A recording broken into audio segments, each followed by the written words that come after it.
Bismillahirrahmanirrahim. Assalamualaikum warahmatullahi wabarakatuh. Selamat siang, salam sejahtera bagi kita sekalian. Shalom, Om Swastiastu, Namo Buddhaya, salam kebajikan, Rahayu Rahayu. Saudara-saudara sekalian, para anggota Kabinet Merah Putih yang saya hormati dan saya banggakan. Kunci keberhasilan kebangkitan suatu bangsa dalam sejarah manusia berabad-abad, kuncinya adalah bila elitnya bisa kerjasama, bila elitnya bersatu. Manakala kita sudah bicara tentang bangsa dan negara, kita harus sepakati kepentingan nasional yang vital. Saya meyakini bahwa kepentingan nasional vital kita tentunya harus kita sepakati adalah kemerdekaan dan keutuhan NKRI. Kita harus dengan handal, dengan cerdik, dengan pandai bisa menjaga dan mengelola kekayaan bangsa kita. Saya ingatkan saudara-saudara sekalian, jangan sampai kita lupa dengan Undang-Undang Dasar kita sendiri, Undang-Undang Dasar 1945, yang jelas dalam pembukaannya tertera tujuan-tujuan nasional kita, di mana tujuan-tujuan nasional kita sangat jelas oleh pendiri-pendiri bangsa kita. Tujuan pertamanya adalah melindungi segenap bangsa Indonesia dan seluruh tumpah darah Indonesia. Ini tujuan nasional yang pertama. Kedua, tentunya memajukan kesejahteraan umum. Saya katakan berkali-kali bahwa negara yang merdeka, rakyatnya harus merasakan kemerdekaan. Janganlah kita bangga menjadi anggota G20 kalau rakyat kita masih banyak yang miskin, masih banyak yang lapar. Mencerdaskan kehidupan bangsa mutlak, pendidikan bagi kita adalah prioritas yang sangat tinggi. Saudara-saudara sekalian, jumlah anggota kabinet kita sebanyak 48 menteri. Juga ada badan-badan yang sangat strategis. Ini memang lebih banyak dari pemerintah sebelumnya. Jumlah ini saya sadari memang bisa dianggap tergolong besar, tapi memang bangsa kita bangsa yang besar. Jadi saudara-saudara, ini tidak masalah. Yang penting kita bekerja dengan efisien. Yang penting kita tidak bekerja dengan seenaknya. Saya minta Menteri Keuangan, saya minta semua Menko, saya minta semua menteri telusuri lagi alokasi APBN. Pelajari lagi DIPA, pelajari lagi. Saya minta detail. Kegiatan-kegiatan yang terlalu seremonial, terlalu banyak seminar, terlalu banyak sarasehan, terlalu banyak konferensi, terlalu banyak perjalanan luar negeri, mohon dikurangi. Saya minta efisien. Saudara-saudara, kalau saudara perhatikan dalam pemerintahan yang saya bentuk, saya perkuat kepala staf kepresidenan. Saya perkuat itu, saya ada tambah lagi Badan Pengendalian Pembangunan dan Investigasi Khusus.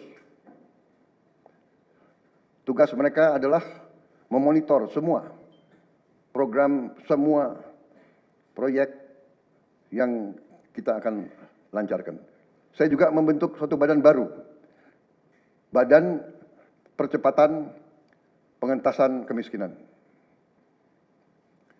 Badan ini akan mempelajari, akan mengikuti semua program-program perlindungan sosial, semua program-program bantuan ke bagian golongan rakyat yang masih perlu bantuan. Ada pembicaraan oleh rakyat kita bahwa birokrasi pemerintah kita sering mempersulit, bukan mempermudah keperluan rakyat. Bahkan ada yang mengatakan kalau bisa dibikin sulit, kenapa dibikin mudah? Ya, ini saya minta menteri-menteri sekarang, mari kita lebih berani, mari kita lebih tidak ragu-ragu untuk memberi pelayanan yang terbaik kepada rakyat kita. Jangan ragu-ragu kalau saudara tidak puas dengan pejabat-pejabat di bawah Anda, laporkan, segera kita ganti. Begitu banyak orang yang mau mengabdi. Tidak ada orang di sini yang kebal, yang tidak patuh, tidak bekerja keras untuk bangsa dan negara dan rakyat. Saudara, saya beri wewenang, copot segera. Suruh tinggal di rumah aja, daripada bikin susah kita. Menteri Bappenas, pastikan semua program dan kegiatan di semua kementerian lembaga mempunyai kontribusi yang signifikan, terukur, dan saling bersinergi. Pelajari kembali semua proyek. Jangan ada proyek yang mercusuar.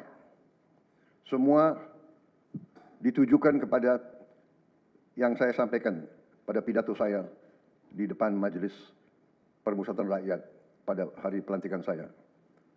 Kita harus swasembada pangan. Itu prioritas dasar karena situasi global.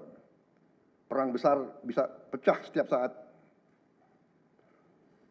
Kita harus jamin kemampuan kita memberi makan rakyat kita sendiri. Swasembada energi mutlak. Kita bersyukur kita punya sumber alam yang sangat besar. Kita sekarang tidak boleh ragu-ragu memanfaatkannya sebaik-baiknya. Hilirisasi kunci daripada kemakmuran. Karena itu saya minta menteri-menteri terkait, Menteri Investasi, Hilirisasi, Menteri Bappenas, Menteri ESDM,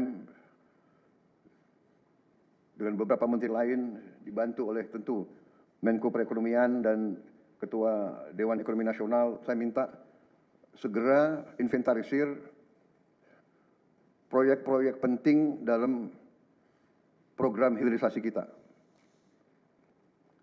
Kemudian program makan bergizi, Kepala Badan Gizi Nasional dan semua KL untuk siapkan, segera kita mulai dengan bergerak cepat, tepat sasaran, terukur, tapi jangan takut dengan kesulitan. Dan kita akan mencapai target yang kita tentukan. Saya hakul yakin, saya pertaruhkan kepemimpinan saya. Bagi saya, makan bergizi untuk anak-anak dan ibu hamil ini adalah strategik. Yang tidak mendukung hal ini, silakan keluar dari pemerintah yang saya pimpin. Kita satu tim, harus yakin semuanya. Ini bagian daripada rencana kebangkitan bangsa Indonesia. Dan sesudah itu, tentunya yang saya katakan pendidikan sangat mutlak. Saya sudah panggil Menteri Pendidikan Tinggi, Sains dan Teknologi dan Menteri Pendidikan Dasar Menengah. Kita sudah mempunyai gambaran besar bagaimana kita segera akan menyentuh semua anak-anak kita. Kita akan gunakan teknologi untuk mempercepat membawa pendidikan kepada anak-anak kita. Dan ini sesudah itu tentunya kesehatan juga penting. Demokratisasi yang paling cepat, yang paling dirasakan oleh rakyat adalah pendidikan dan kesehatan. Kalau kita bisa memberi pendidikan yang terbaik untuk anak-anak kita, kesehatan yang memadai untuk seluruh rakyat kita, itu adalah demokrasi yang sebenarnya.